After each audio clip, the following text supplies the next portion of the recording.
welcome to today's Los Blancos podcast. Today we'll be discussing the Osasuna game, a 4-0 victory. But we have, obviously, every week with Real Madrid these days, we do have some bad news. And the bad news this year, well, unfortunately, 3 guys picked up an injury in the first half. And it clouded a very good result for us, a very good performance from us, probably our best performance of the season actually. And it was all clouded, all ignored, all was lost kind of because of the fact that we picked up 3 injuries in the first half. Obviously, 2 of these guys they're going to be out for a month, but it's obviously not too significant. But it's the third one that hurts the most, and that is Eder Militao, and he is out for the rest of the season at least. And it's the same injury as last time, an ACL. Rules him out for the season. It's on the opposite knee, and therefore he's out for an extended period of time now. It's really bad. I mean, like, losing a player of Eder Militao's quality when we've already got such a huge issue, when he's already had such big issues in the past with his knee. I'm sure it's horrific for a player like that to go down, because imagine if you're in his position. We always make the excuse that these guys are millionaire footballers, but imagine you're in his situation and you literally cannot do anything. You cannot do anything for the next prolonged period of time, and for at least another 7 months you're not allowed to do any work on any physical activity, and that I'm sure probably hurts him so much that he has to do that whole process all over again. It's a mental battle. It's something which I don't know if I was in that position, I don't think I could do it at all.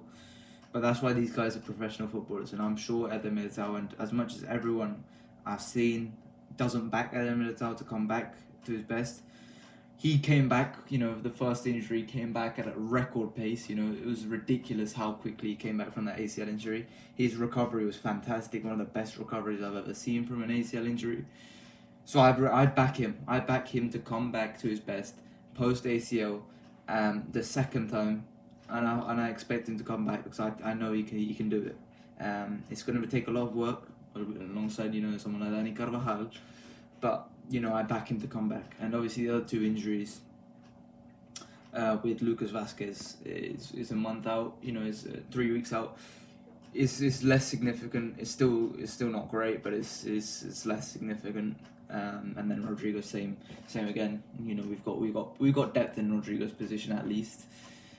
So a month of Rodrigo out, it's not going to harm us too much, other than the fact that Rodrigo's a fantastic player. So 3 injuries there, knocked off in one half. I want to discuss why this happened, because I'm not a medical professional.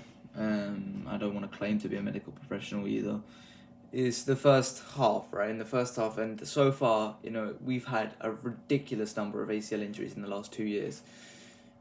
It's to the point where people are blaming Antonio Pintus, but I just don't know if this level of knee injuries, because if you remember a couple of years ago where we had the 60+ injury season, a lot of it was muscle injuries, and that you could blame on the fitness stuff. You could blame all of them. But in terms of knee injuries, these freak knee injuries, I don't know, maybe you need to ask someone who's a lot more qualified than I am, but I just don't buy the fact that this type of injury happens, to these are freak athletes. These are guys who me and you cannot ever compare ourselves in terms of athleticism to any of these guys. So this happening to them is very, very unlikely, even more unlikely than if me and you were out on that pitch. And so having this level of ACL injuries in 1 year 2 years, let's say, is ridiculous. And I think it's purely a freak incident. This is just like, but it's when does it become no longer a freak incident as well, is my question. Like, because at the end of the day, you can have 3, 4, whatever. That might be freak incident, but this has become a pattern now, and it just doesn't seem correct. And it's only the defense as well, which is what concerns me a little bit, because obviously we've had our restraints in the defense over this last few years, and so it makes me believe that there could be more coming along. There could be more, and it was only last week that me and Sean were discussing these defensive options. If you haven't watched it, go and watch it. I think it's more, that video is probably more relevant now than it was last week. But yeah, me and Sean were discussing who would be the best options, and we were discussing the centre backs, and I said explicitly that it's only a matter of time before, or the exact quote I used, which was their legs are a ticking time bomb. And I was talking more about Rudiger in that situation than Militao, but I think it applies to Militao still. It only took a week. And Militao's obviously now the unlucky one. He goes out 2 times in a year, but Rudiger's legs, I'm really concerned about Rudiger's fitness. I really am, because he will have to play every minute from now until the end of the season. I'm pretty damn sure. If we don't blow our team 5-0, then he is playing from minute 0 to 90 no matter what. So I'm a bit concerned about Rudiger's health from now until the end of the season. We know he's a warrior, but a warrior can't, warrior mentality can't keep you from an ACL injury at the end of the day. So I'm worried. I'm worried for this defense, and that being said, I want to discuss the defensive options as well, because it's impossible Real Madrid can avoid this now. I really don't believe Real Madrid live in that delusion where they believe that if Tchouaméni comes back in a month's time, that's good enough to tide us over until the end of the season. Having witnessed our defence this season, even just with Rudiger and Militao, having witnessed our right back getting torched every single week, I don't believe Real Madrid can be stupid enough to do that. That being said, obviously with the emergence of Raul Asensio now as well, I want to discuss that later on in the pod. But the defence was definitely a big concern. I mean, what I've got the reports are saying is right now we're looking at Aymeric Laporte as our number 1 option. I'm very happy with that. I would love to see Aymeric Laporte at the Bernabeu, and I think he's a great player. Like I said last week, though, it's the wages that are the main issue. We need to try and get him out of the Al Nassr wages, which could definitely be an issue. Then after that, the options after that are getting thinner and thinner. But we've been talking about Castello Luqueba as well from RB Leipzig. I'm not sure about Luqueba as a choice, because I don't think he'll be available in January. But that is obviously an option. Sean was talking about Jonathan Tah last week as well. I like that. And guys like Juan Foyth, guys like Victor Lindelof, they may not be awe-inspiring, but they're defenders at this point, and they're better than putting Fede Valverde right back at the end of the day. So that's my takeaway. We need to sign somebody. Like, it doesn't matter if it's like, it doesn't matter to me if they seem like not awe-inspiring defenders or anything like that. I just need guys who can defend, who can do all the basics, who won't make any mistakes, and will help us get to the end of the season. That is all I want. And that may be difficult for Real Madrid to swallow, to sign those type of players in January, but you're gonna have to do it. Otherwise, this season is genuinely gonna go up in flames, because this defense, I doubt there's gonna be 0 injuries from now until the end of the season. There will be at least 1 injury to. Well, the only 4 fit defenders that I would be happy to use right now are Fran Garcia, Ferland Mendy, Antonio Rudiger, and Raul Asensio. Those are the only guys who I will be happy to use in case of an injury crisis. And so that is worrying. One of those guys will get injured no matter what, and I think that is a definite issue that we're gonna have to face. But let's start with Raul Asensio, because obviously that links into this. I think I was very surprised with how Raul Asensio played, actually, because if you guys pay attention to Castilla, he's never really been looked at like a prospect, really, to be honest. He's never been looked at like an actual player, and that's why I'm very, very confused with Ancelotti's decision to play him, because I was very confused with how that came about, because realistically Ferland Mendy was there on the bench. Like, he was there. I was expecting Ferland Mendy to come on at centre back, but he didn't. He called up on this guy who isn't even the first choice for Castilla, And yeah, he played fantastically, and that is a huge surprise to me. For Castilla, the guys like Jacobo Ramon are much, much, much better, and I think Jacobo's got his own issues, which is the fact that he's also very injury prone. You can see that with the fact that he's not available right now. But Raul Asensio comes into the first team and plays like this, and he's fantastic, and it gives me hope, because we've seen this before. Even in recent Real Madrid history, we've seen this before with the fact that, if you remember in the 18-19 season where we were playing shit, Sergio Reguilon came into the squad and he was great. He was fantastic. He was a bright spot in the shit season that Real Madrid had that year. You had guys like Miguel Gutierrez, the one that comes to mind as well.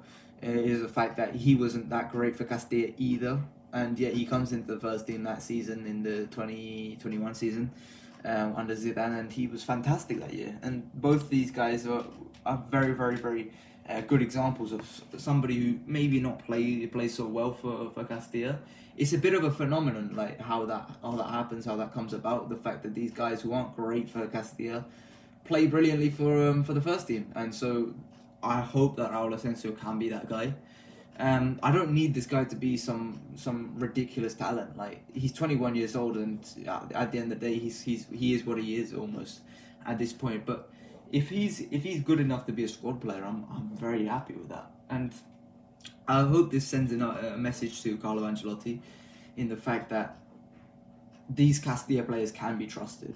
You might look at them and say these are third division players struggling in the third division right now. They are in the relegation spots in the third tier, but they can be trusted. They have been trusted in previous years. Guys like Marvin Park, who are solid players for Las Palmas now. Antonio Blancos is a solid player for Alaves now. You look at Miguel Gutierrez, who's a solid player for Girona now. Hugo Duro is a solid player for Valencia. All these guys who are solid enough footballers at La Liga level. They are all coming from La Fábrica and Castilla. They can be trusted. You just need to give them a go. And, you've got enough players around them to make sure that their deficiencies are covered. Someone like Raul Asensio, I never, ever believed that he was first team ready, first team good enough. He comes in and he looks great. He looks fantastic. He looks good enough for the first team.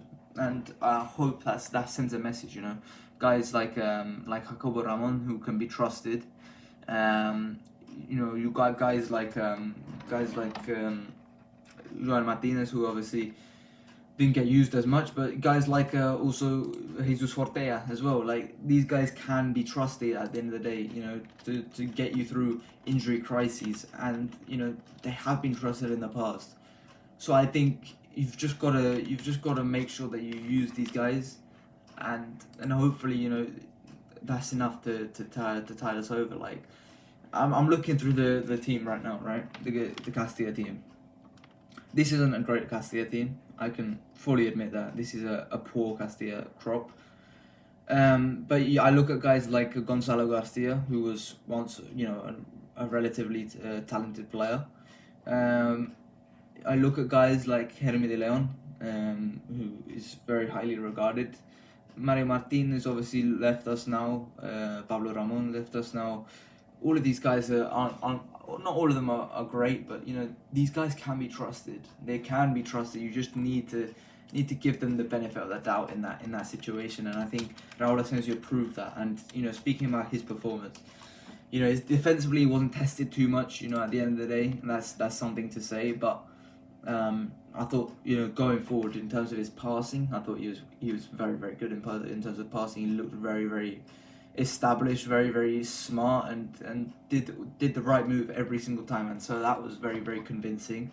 And so I think you have to start trusting these guys, because they will repay you, I think, especially in these games. Obviously I don't expect Raul Asensio to play against Liverpool, but if you want to trust him against Osasuna, against Leganes, against Las Palmas every week, then that's fine. I think they will do a good enough job for you, and that's what I want to say. Like, about Raul Asensio, he was good on the ball. He was really good on the ball. That assist he gave was absolutely pinpoint, fantastic. And it just shows you how good these footballers actually are. Somebody who is nowhere near Real Madrid quality, is deemed nowhere near Real Madrid quality, comes in to a game and just puts that ball into the box. It's just like, that's ridiculous. But yeah, fantastic from him to get his goal, his assist, and I feel great for him. Just a word on Raul Asensio as well. I'm just gonna quickly just make sure I don't mess up the full story, but I do want to discuss it in terms of the fact that Raul Asensio is somebody who's under investigation right now. If you remember a year ago, that stuff came out in the round the youth ranks about the investigation of the distribution of the sexual video of a minor. He's currently under investigation now. I do want to clear up some things and say, if he is guilty of anything, then this guy should be gone. Like there's no excuse. I don't care about his ability, whatever. He should be gone. But there has to be one thing said in the fact that his name is kept in the charges, but he isn't one of those guys who is currently one of the main guys being investigated right now. Therefore, he is very close to being dropped, but he's not actually being dropped yet. So he is still under investigation fully, 100%, and that still has to be investigated by Real Madrid. But in terms of his name, I think he's very, very close to being dropped, rather than being one of the main guys in that story. Obviously, that's obviously a horrible story, and all of the guys who were involved in that need to be dealt with appropriately. So by the club. So that's obviously got to be said. Just a couple more points about the overall match, because it was a fantastic match, and it's something which I don't want to go around the negatives too much. Vinny, unplayable. Like, that is ridiculous from Vinicius Junior. Like that is the type of performance that after him saying he'll have to do 10 times more, that is the performance that we want from Vinicius. He was fantastic. He was unplayable. The Osasuna defenders couldn't do anything with him. He was like ridiculous. That first goal in particular, that is the type of goal Erling Haaland would score. Just bringing it inside and bang into the back of the net. There is no stopping that from Vinicius Junior, and that's the type of performance I want from Vinny more often than not. So great performance by Vinicius Junior. Picks up the match ball once again this season, and keeps his list of hat tricks keeps growing and growing and growing. And it begs the question, where would Real Madrid be this season without Vinicius Junior? Because he's been ridiculous. He's been ridiculously good so far this season. And a lot of people have perceived it as a bad season for Vinny, but he's been great. He's been absolutely great, and he's been absolutely pivotal in Real Madrid so far this season. So fantastic from Vinny. I've got to say a huge congrats to Jude Bellingham, first goal of the season. Long time coming as well. We needed that from Jude. You could tell that he was so relieved when he scored that goal, and from the fantastic assist from Raul Asensio. It was great for Jude to get off the mark so far this season, and it's just everything apart from the goal has been going for Jude Bellingham so far this season. He just needs to get that goal, and bang, he got it. So hopefully that opens the floodgates, and this guy starts scoring every single game from now on until the end of last season, like he did last year. But really good from Jude Bellingham. I've got to say about Camavinga, he was fantastic, and it begs the question, when Tchouaméni comes back, is Tchouaméni dropped? Because I think Camavinga's defensive midfield profile is definitely a lot more suited to this Real Madrid team than Tchouaméni. The fact that he's constantly intense, he's always on the other team, he's not so passive, I think it's very, very needed. And especially the fact that Fede is now going to be dropped to right back, I think we're going to need Camavinga in that defensive midfield role, and he's going to definitely be something we're going to have to consider there. Anyway, Tchouaméni's going to have to play centre back when he comes back anyway, so whatever. Who else we want to talk about? Fran Garcia, really, really damn good. And as soon as we drop Ferland Mendy, That's the best performance of the season. And I don't want to get on Folo Menti, but it's just like Folo Mendy just doesn't offer anything right now, and Fran Garcia is offering really good output defensively and going forward. So you could see that, and Osasuna tried to double. They tried to double Vinicius with Ruben Peña on the right wing, but the fact that Fran Garcia was on that left hand side, it helped Vinny so much, and the fact that Vinny elevated his performance like this. Fran Garcia was just such a welcome addition to have in that midfield, in that defence, sorry. And I was really happy with this performance. Really damn happy with this performance. Then the right back, Fede Valverde playing at right back was fantastic. He got forward, he did all of the defensive duties really well.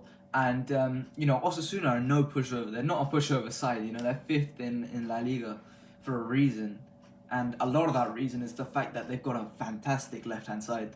A trio of Brian Zaragoza, a trio of Aymar Oroz and Abel Bretones, all on the left-hand side. That is a fantastic trio. That is a really dangerous trio for Osasuna to have.